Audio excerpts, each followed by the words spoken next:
how do you plant an idea at media people so that they think it's their own idea? Oh no, I hope that's not happening to me.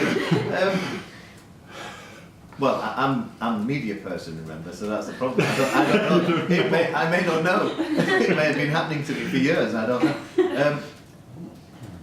I think a better answer to that is to say, having a great relationship. So if you're talking about how do you influence people within the media, if you're a religious organisation or if you're a religious individual, I think as an organisation, I think it's about building up a great relationship and also being honest and pragmatic about what that can mean as well.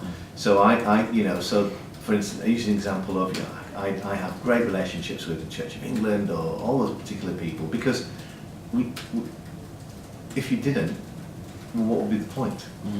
So you have to have a good relationship, and they have to have an understanding, as do all organisations, that sometimes we'll make different kind of programmes, and of course we have different kind of things. We have the news, there's current affairs, there'll be investigations, and there'll be worship, and there'll be programmes about just general documentaries, there'll be kind of like funny things, there'll be marking festivals, it's a wide variety, and I think if anybody thinks that there's a one-size-fits-all, then it won't work. And so I think that relationship is a mutual relationship.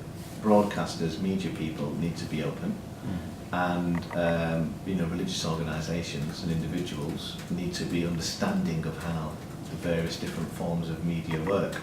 So if you want to influence, say, a television channel, then you have to know what the channel's audience is.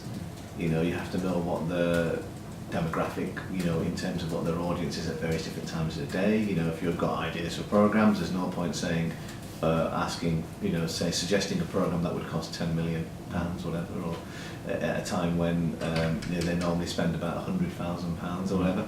So there's all that there's that understanding, and I think a realistic understanding that what is the audience out there. So I think it's not about being, I'm not saying for 1 second that, they should go away. It's saying, influence, it can be many different things. It can be a critical friend, it can be a person that someone like me can go to and ask for advice sometimes and say, is this a good story? Recently I came across a story in the papers about, I saw this little, very small story about Jewish people leaving France, which I knew about.